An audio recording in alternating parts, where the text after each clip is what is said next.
Let's go!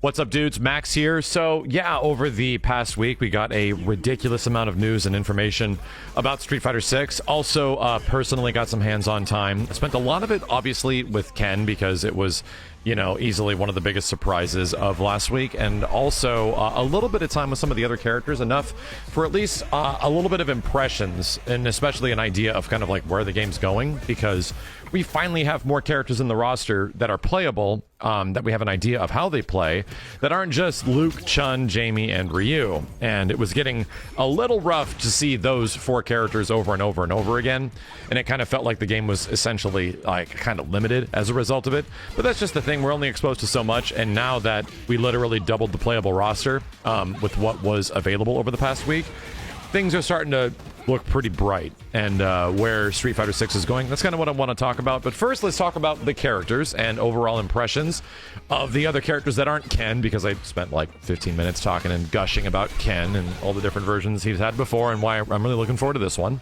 Let's first talk about Kimberly, because of all the other characters that were playable in this build, I feel like Kimberly I'm just naturally inclined to and very interested in her playstyle and her design. Granted, she looks amazing. I'm very, very much down with what they're doing with her design and the fact that she's continuing the Bushin Ryu style. But weirdly enough, she isn't just like a Guy clone, right? She isn't just Bushin Ryu style with one character. She's not exactly Zeku either. Weirdly enough, she feels like a mixture of Guy and like Maki. And she does have some of those interesting like run sort of mix-ups that Maki sort of had in Capcom vs. SNK 2. And that's a very obscure character. Like, not a lot of people are going to know who Maki even is. That there was, yes, another playable Bushin Ryu, like female Street Fighter character in CBS 2. And she's really cool. She's not super great in the game. She's kind of hard to use. But there is like some shades of that playstyle in there, which I think is just a wonderful little reference. I think of all the characters that are in the roster right now, maybe competing with Jamie, Kimberly has like the biggest move list. Between special attacks, between command normals, between her target combos. And her target combos aren't that crazy. They are very reminiscent of Guy's target combos in like Street Fighter 4 and the Alpha games and stuff like that. But there's just a lot of variation in between. There's a lot of things that can modify what she does and how things act with like paint cans. She has a resource.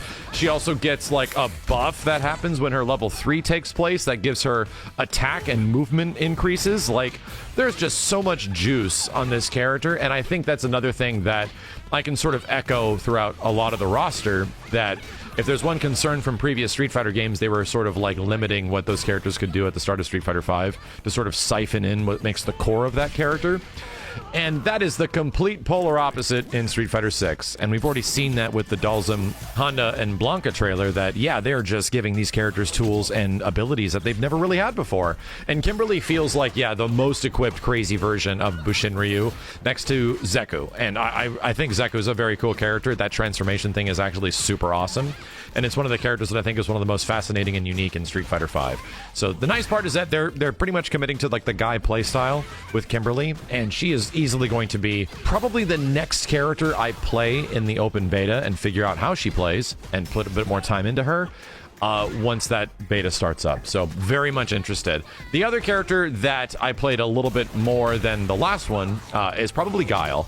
And the first thing I was curious about with Guile was how does all this crazy sonic boom stuff actually work? And I was giving some impressions of this character because, once again, he does have a lot of stuff. He has, like, you know, the boom that he throws in front of him, which was related to Street Fighter V abilities that he had.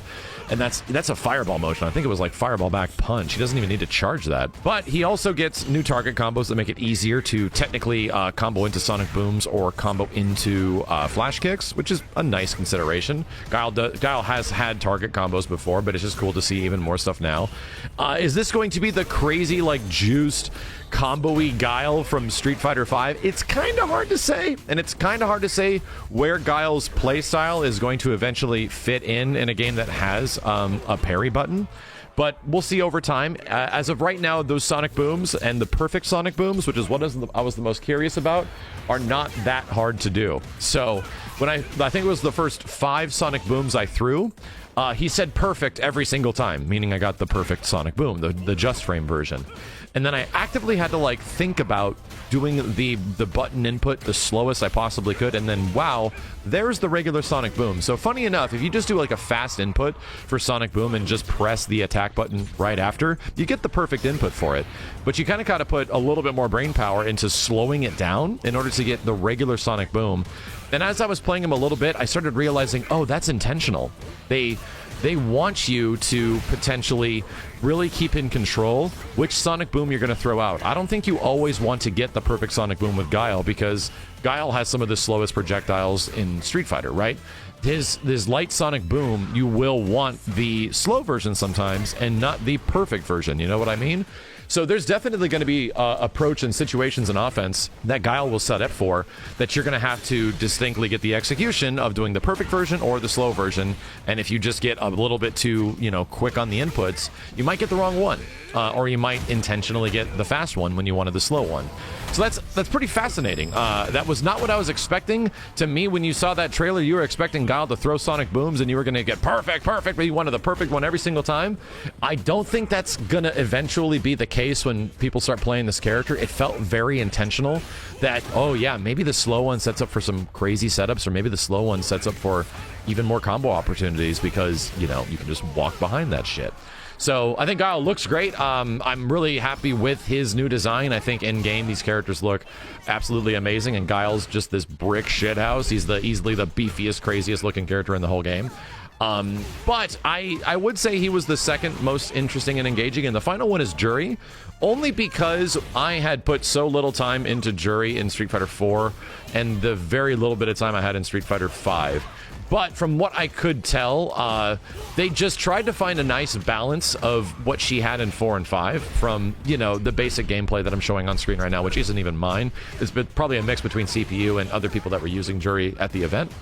But, yeah, from what I was playing against her, and I can tell you from fighting against her that her projectiles are pretty good, man. She can very well walk behind that low, I don't know if it was called Fuha or something, but the low projectile she has where she shoots it across the ground. Man, that thing lasts a lot longer than I was expecting it to, and she almost treats it like a Sonic Boom in some situations and sort of walks behind it for pressure.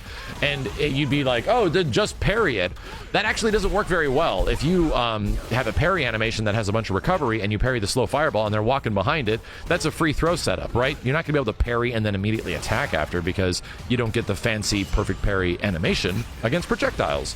So I think slow projectiles might end up being very good because they just give some characters an approach on offense, and the parry button isn't exactly, a complete projectile nullification in those situations.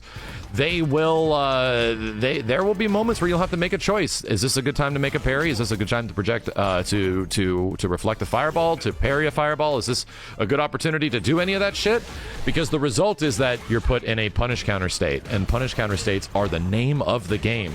If I was to talk about other general impressions about Street Fighter 6, yes, it was the fact that punish counters are really the name of the game. It is the underlying feature that is going to be the defining element that is Street Fighter 6. And you would think it's the parry, and we'll talk about the parry a little bit in the future, and I made a quick video on the perfect parry and why it's, not as good as we thought it kind of was, and that's intentional.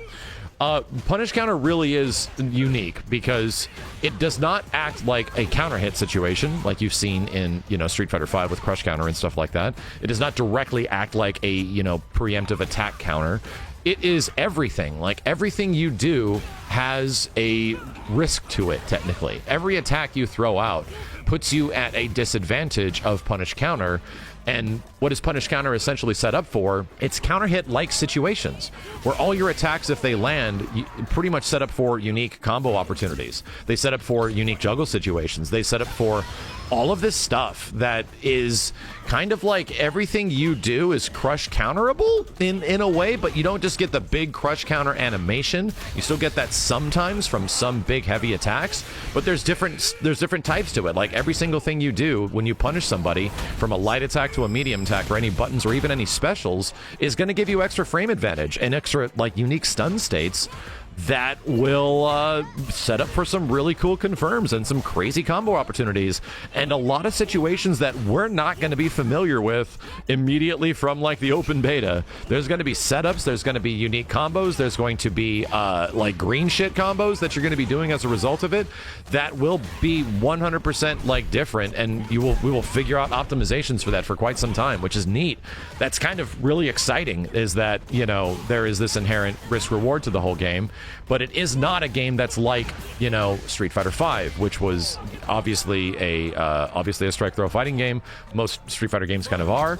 In this situation, it definitely is, right? There's inherently more defensive options in Street Fighter 6. So if you didn't like the 50-50-ish Oki, like the wake up situation in Street Fighter 5, or like the rock paper scissors element the game kind of presented at most situations where you really had to make a really hard read in what your opponent's going to do, that isn't exactly going away, but you are getting more options in Street Fighter 6 defensively because of the parry. And we talked about the parry itself, you know, being a wake up, seemingly like frame one thing you can do on wake up. That really changes stuff. I highly recommend you check out our parry video, where it's like our parry's bad, and it talks about the perfect parry and specifically why there's such crazy damage mitigation that happens after.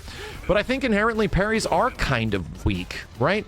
And the more I have played a different build of the game from the old build to this one, yeah, parries aren't godlike, right? And I don't think they should be either. That's Street Fighter 3, you know, that's what makes Third Strike. They will have their place, and they absolutely will have utilization even in high-level matches, even though they might not be as frequently used as you might hope. But they will be there, and they will turn the tide of some matches, and they will be the optimal way to defend in some situations where it seems very hard to deal with cross-ups and things like that. Now that I've played the game more, you can really think of the parry as a Mortal Kombat block button. And it acts very similar, except it's more powerful. And the parry essentially gives you the ability to not worry about high or low mix-up, right? So the parry will work through high or low mix. But the challenging thing of the parry, it's not just you do it and it, you know, here's the result and it's amazing and you just punish. That's not the case. The difficult thing about the parry is that you need to know when your opponent's going to stop attacking, because there is a recovery animation. There's like anywhere between 15 to like 18 frames of a recoverable parry animation that you have to exit in order to attack your opponent. You don't just attack willy-nilly right out of a parry unless it's the perfect parry animation, and then you get, you know, obviously scaled damage. So, and that's a big part of Mortal Kombat, especially like Mortal Kombat 11 and even MKX to a degree. You need to know like when the pressure from your opponent stops so that you can immediately let go of the block button and then apply your punish or apply your pressure and take your turn. And that's going to be a big thing, you know, to make the parry, to eventually figure out how good the parry is. And I've definitely felt that throughout this session of playing Street Fighter 6, that the parry is a sort of specifically designed not to be, you know, godlike. It's not going to be the overall, like, you know, one of the best options in situations where there's going to be, you know, likely option select parries or all this crazy third strike tech. I really wouldn't worry about that too much. It's going to be very good in some very specific situations where it will be hard to defend. But like everything else in Street Fighter 6, there's a heavy risk and heavy reward associated with a lot of the game. For all the stuff you're seeing right now where damage seems pretty low, you know, where it's like, oh man, characters just aren't doing a lot of damage in combos, that is only that way because there are so many systems on subsystems, on counter states, on, you know, punish counter states that exist in Street Fighter 6, so much more than previous Street Fighter games, that it's going to take a while to figure out what's good. So that is exciting. I'm actually very much looking forward to the open beta when this game comes out, to figure out what other people find and then just start applying things that are the discoveries of how the game works, because people are going to figure it out quick. There's going to be more people playing Street Fighter, you know, than there has been in a very long time when that beta happens and when the game launches. And it's just a very exciting time because most of the characters in the game genuinely fascinate me, at least even pre-launch. And the fact that one of those characters is Ken, and Ken is as interesting and fun, you know, as I was having with him, and I feel like I barely scratched the surface, I don't think I could ask for more. So, relatively positive impressions, right? This game could absolutely crash and burn in its beta. The beta could be just absolutely balls awful, and, you know, nothing functions, and the netcode is absolute garbage. You know, that could be the case. But from the couple of play sessions that I've had, it's set up for moments where my initial impressions were not super great when I first played the game, and then I started figuring out the mechanics a bit more, and it got a bit better, and then you find more people using the mechanics, and then it gets really good. And now we're in situations where, you know, several other people that I was playing with and producers and stuff did have a better understanding of the game, and that's where I really start to enjoy it, you know, to start feeling the game out and where and how people are playing it. And as much as playing CPUs and seeing CPU level 8s go at it and see what they do is really cool, man, like executing some dope shit on like a counter hit situation or making some sick read and getting a good parry, that's that primo Street Fighter shit. And it's yeah, it works out pretty good in this game. Anyway, I'll be back with more impressions of stuff very soon. I'm going to be gone for a few days, so we got some Street Fighter 6 videos primed. I got direct player matches, so if you guys are looking forward to not CPU matches, but like actually fighting and figuring stuff out, where I'm mostly playing Ken throughout those will be going up. And I'll also have some CPU matches because we tend to see new things every single time these videos go up. Justin also had stuff that he put up recently of CPU matches that have some really, really fascinating things. So I got a solid like 30 minutes of that'll be coming up very soon. So stay tuned, guys. Appreciate the subscriptions, appreciate any feedback you got on the video, as well as any thumbs up. I usually don't ask for that kind of stuff, but yes, it absolutely does help out the channel a metric ton. And my Street Fighter 5 videos have been doing great, and I have you guys all to thank for it. So we got an exciting couple weeks coming up. The beta is going to be happening. I can't wait to cover it. My name is Max, and I'll see you guys next time.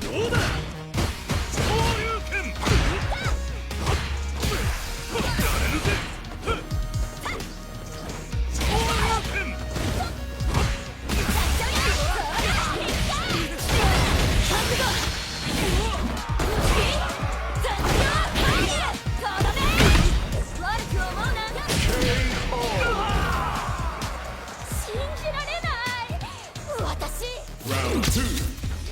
Fight!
Fight! Round! Fight!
Ken wins!